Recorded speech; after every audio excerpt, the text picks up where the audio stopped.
Everybody's talking about GloRilla's new face, but nobody's asking the real question. Why did she feel the need to change it in the first place? Today, we're breaking down the truth the industry never wants you to know.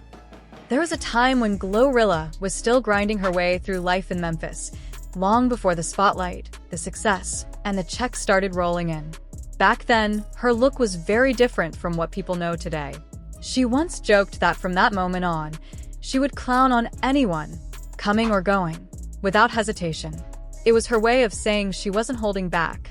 Fast forward to today, and GloRilla's appearance has changed noticeably. She's now dating NBA player Brandon Ingram.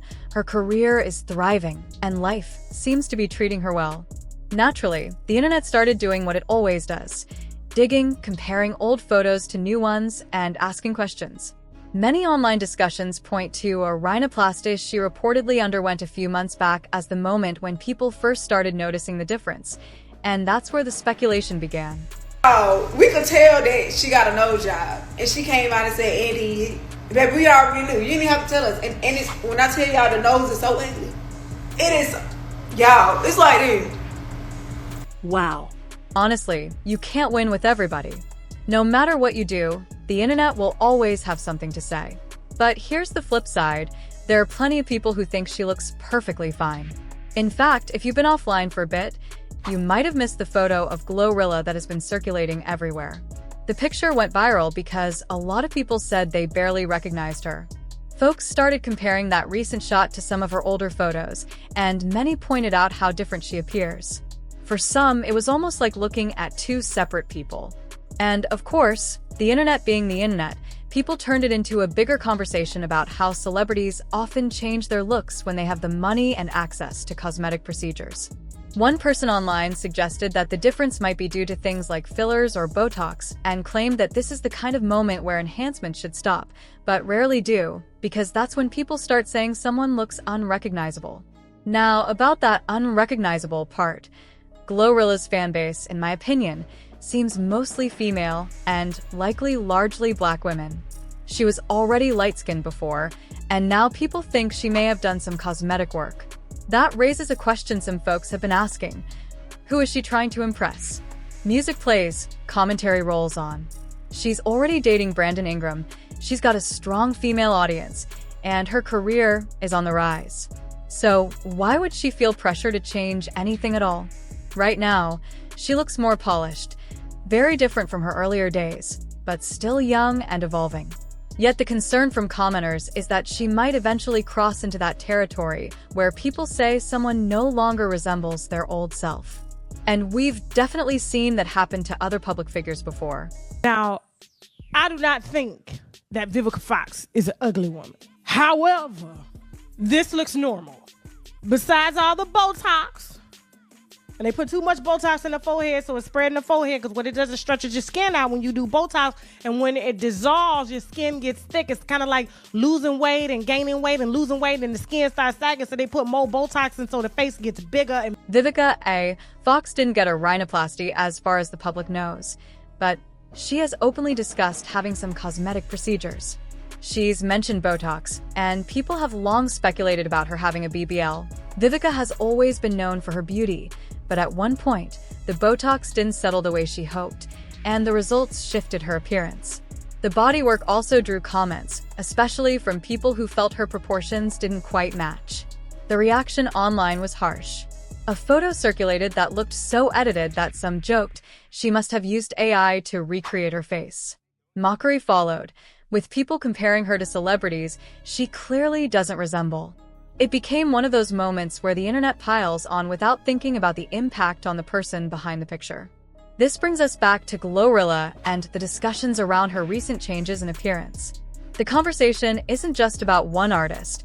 It reflects a bigger issue in entertainment. Women, especially Black women in the industry, are constantly hit with messages that their natural looks aren't enough. It doesn't matter if they're light-skinned, dark-skinned, younger, older. There's often pressure to refine, sculpt, or enhance something to stay competitive or accepted. We've seen this happen across the board. Megan Thee Stallion has faced scrutiny. Nicki Minaj, Cardi B, and now GloRilla, each has been put under a microscope as their looks evolve. Cosmetic procedures happen in every community, but in Black entertainment, these changes often get tied to deeper conversations about beauty standards, confidence, and the weight of public perception. The challenge is that these enhancements don't stay frozen in time. Botox fades. Fillers shift. BBLs age as the body ages. We've seen other public figures struggle with results years later, sometimes leading to more procedures to fix the previous ones. Yet somehow, Black men often get blamed for women's cosmetic decisions, as if they're the root cause of every trend. At the same time, online arguments about beauty, especially around Black women's hair, quickly become heated. Someone pointed out how fast people resort to hair-related insults, even though most Black men grew up around mothers, sisters, cousins, and friends with natural hair routines. Despite that familiarity, debates online can turn ugly in seconds. Another creator raised the point that criticisms about hairstyles, textures, or color choices are often interpreted as misogyny. But many hairstyles aren't even chosen with men in mind. They're about personal preference, confidence, experimentation, or managing hair textures in a world that isn't always friendly to natural styles. The same pattern shows up with cosmetic surgery. When women in the spotlight change their bodies or faces, the explanation sometimes circles back to what men supposedly prefer, even though the motivations are often more complicated and personal: pressure from the industry, comparison culture, insecurities, aging, or simply wanting a particular look. Vivica A. Fox, for example, was stunning throughout her career and aged gracefully. But she still opted for a BBL and Botox, and those choices didn't deliver the outcome she hoped for.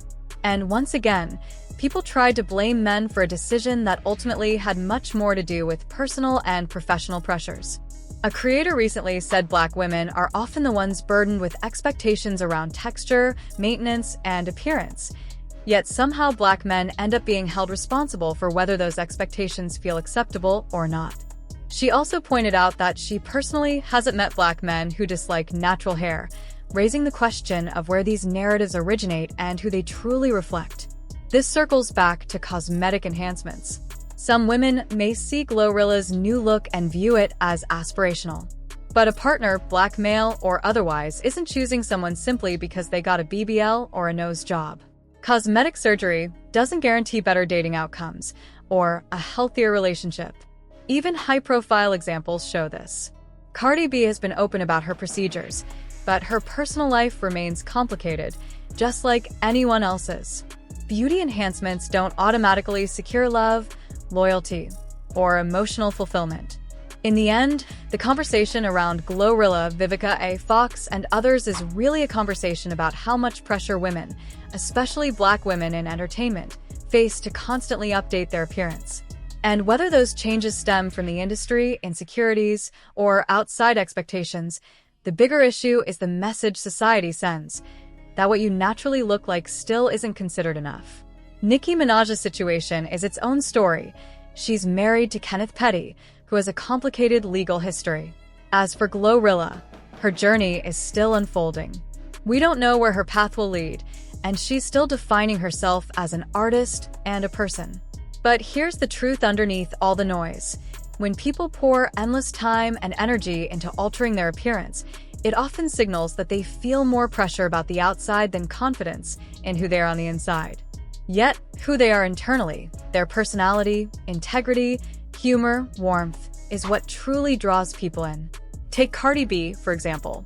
Her rise to fame wasn't fueled by cosmetic work. Her popularity exploded because people loved listening to her talk on Instagram. She was hilarious, unfiltered, and relatable.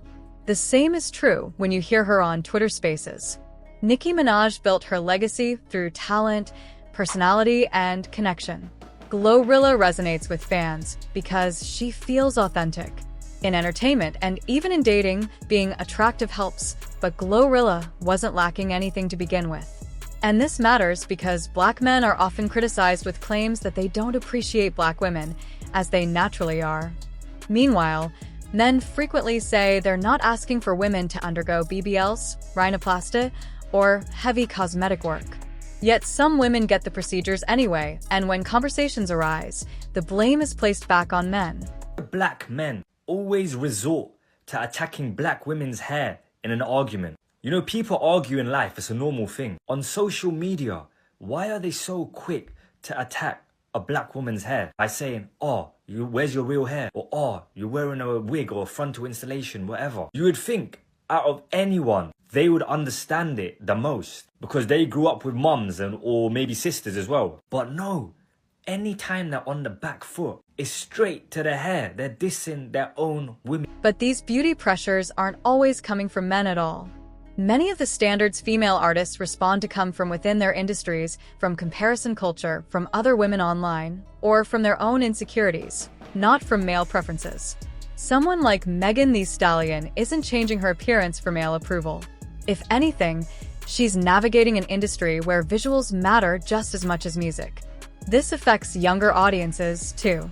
These artists may not choose to be role models, but their looks inevitably shape what becomes the new ideal. And on the other side, some men simply date people who naturally have the features that others are surgically trying to achieve. It raises the question, why pursue major alterations when someone could choose a partner whose natural look already aligns with what they personally like? That doesn't mean all women will go through these procedures, but many are risking their health for results that don't guarantee the happiness they're searching for. The Real Foundation is simpler. Be a good human being. Take care of your body. Nurture your confidence. Present yourself to the world authentically, and the right people will respond to you as you are. Cosmetic work doesn't determine whether someone will hire you, love you, or befriend you. Connection is still built the old-fashioned way, through personality, kindness, presence, and energy. And the saying holds true. The more things change, the more they stay the same. Even in a world with AI and digital everything, our deepest need is still human connection. No surgery can manufacture that. Over time, cosmetic enhancements can even work against the person. Botox wears off. BBLs age. Rhinoplasty results change. Repeated surgeries can alter someone's face dramatically, sometimes in ways they never intended. Many public figures have experienced that slippery slope at the end of the day. The solution is the same one it has always been. Learn to appreciate yourself as you are. That sentence sounds simple, almost cliché, but it carries a weight that many people never fully allow themselves to confront. Authentic self-acceptance is not something you decide in a single afternoon the way you choose an outfit or change a hairstyle. It is a lifelong process, ongoing, evolving, uncomfortable at times, and deeply liberating once it takes root. Appreciating yourself isn't about pretending you don't have insecurities or acting like you're immune to outside criticism. It's about recognizing that your worth doesn't come from symmetry, from angles, from filters, from the latest trending beauty enhancement, or from whatever strangers online think you should look like. It comes from the collection of things that make you who you are: your voice, your personality, your humor, your work ethic, your compassion, your creativity, your resilience. These are the things that keep people connected to you long after the novelty of appearance fades. When you bring value to the world through your personality, your skills, and your presence, you build something that cosmetic procedures can never replicate. You build a reputation. You build relationships. You build a sense of self that isn't shaken every time beauty standards shift or a new trend surfaces. And that sense of self is what carries people through the ups and downs of life. It's the foundation that stays firm even when looks change, as they naturally will for everyone. Because here's the truth. Even if you spend thousands trying to perfect every detail of your appearance, people may still judge you. Spend tens of thousands, and they might judge you even more. Flatten your stomach, plump your lips, narrow your nose, lift your cheekbones. None of it will ever guarantee universal admiration. Someone out there will still think you're unattractive. Someone will still have something negative to say. Looks, no matter how perfected, will never shield anyone from criticism. Beauty isn't a magic key that unlocks a life free from judgment. It's a moving target defined differently across cultures, generations, and individual preferences. What's considered flawless today might be outdated tomorrow. And if your self-worth is tied to keeping up with those constantly changing expectations, you will always be chasing something you can never fully catch. Take GloRilla, for example. She isn't going to lose fans because her nose looks different or her body changes. That's not why people connected with her in the first place. Fans didn't fall in love with her because of measurements or bone structure. They connected with her energy, raw, bold, playful, real. They embraced her personality, her confidence, her humor, her drive, and the way she brings Memphis flavor into every room she walks into. Her success was built on authenticity, not aesthetics. And the people who truly support her are here for the music, the personality, the fire, the story. Not the size of her hips, not the shape of her nose, not the angle of her jawline.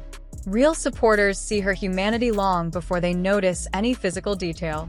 This is why the constant pressure around appearance becomes so unnecessary and so exhausting. What's really worth focusing on?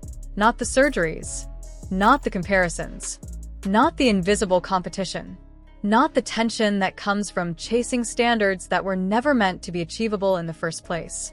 What matters is connection. Connection to yourself, to your purpose, to others. The kind of connection that makes people remember your laugh, your presence, your ideas, not just your pictures.